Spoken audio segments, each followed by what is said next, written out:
You know, A thing you do on your show is you Mhm. give out advice and tips and Yep. these sort of like list of things for artists. You give them game, basically. Bullet points and such. Bullet points and such.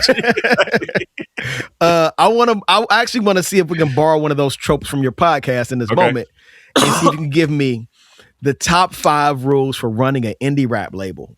Mostly because, Yeah. we all basically running our own label at this point. Yep. So 5 bullet points of how to run a successful indie rap label. and if you don't got 5, you can. I could probably do 25. on this off this that new type of freestyle. Hey, look, I still got it on the freestyles when it comes to this shit. Nah, bullet point number 1 would be have some money. Right? Like, artists think that simply because they are talented, they will automatically be able to fund all of their dreams, and the money will just roll in. And they have no idea that labels are successful because they have funding.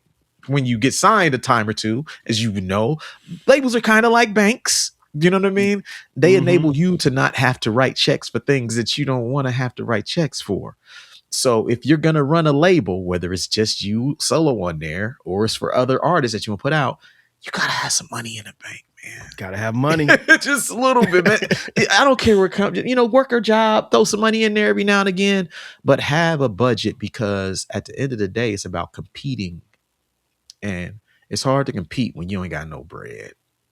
Yeah. So that's bullet point number 1. Bullet point number 2 is like be likable. You know what I mean? Like, That's be a big one. likable. You know what I mean? Because like it's a lot of snakes in the game. It's a lot of people in the music industry, particularly, who are, they ninjas with the paperwork, man. They got you caught up, hemmed up, and all types of shit.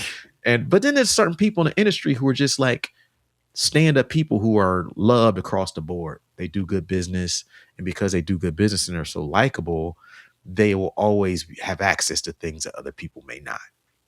And they will always be trusted with music that other people might not bring to some people. Like, I would bring this to you, but I heard you don't be paying nobody. You know what I mean? So I'm gonna give it to my man over here. He got less resources, but he really want to do it. You know what I mean? So and he's trustworthy. So I'll mess with him. So be likable. That'd be number 2. Number 3 would be like be aware and participate in your local scene. That's a big one. That's a huge one. Yeah, because running a label is not just a bunch of admin. I do this, I send this paperwork here. Okay, we got copyright and publishing registered, we're a label now. Or we got a trademark, we're a label now. We got a fucking website, we're a label now. Nah, a lot of it is going places, being a part of your scene, and seeing who's doing what in an objective way. There are artists that I put out on waitlists where I went to their show and it might have only been 30 people there, but I knew by the way those 30 people were reacting that artist was going to have an impact. Right. But some people, they just think that it's just all paperwork and the glamour and glitz, or it's just like, oh, I got a business card, I'm in business now. Nah, man, your job is also to keep your ear to what's going on and to find the next group of people who are like you and pour into them. And you can't do that if you're not leaving your house. You know what I mean? Yeah. That would be number 3. Number 4, I would say just learn the music business, understand copyright, publishing. A lot of people don't know the business, man. The business it's convoluted and it changes every day, but like the core of it is still the core of it. Yeah. Yeah, the core of it. And like it's not no shit that's like hard. It's, you know what I mean? Like but it's like, learn it, man. Like sit there and read a book on intellectual property.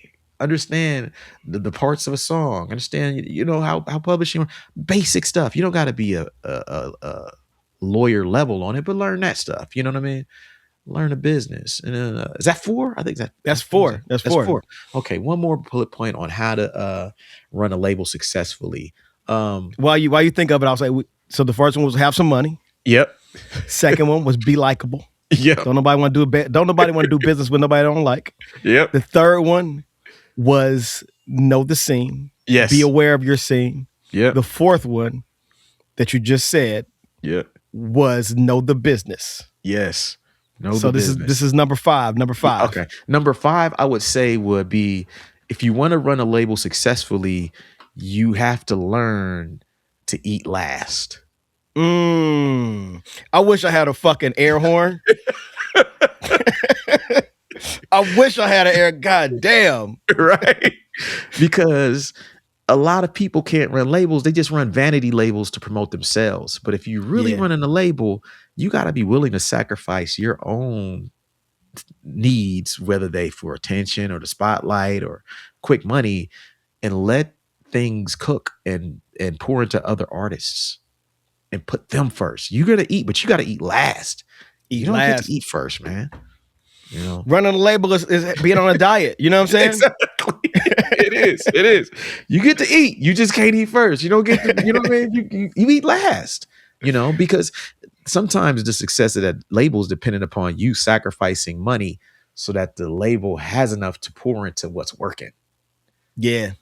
Right? Yeah. But if you keep pulling it all out to supply your lifestyle or your ego, you don't have no leverage, nothing to work with to keep the label going, you know. 5 gems, 5 jewels. This conversation could have went on for 5 more hours. Exactly. I had so many more questions. I had to cut shit out, but I think that's the perfect way to end this conversation.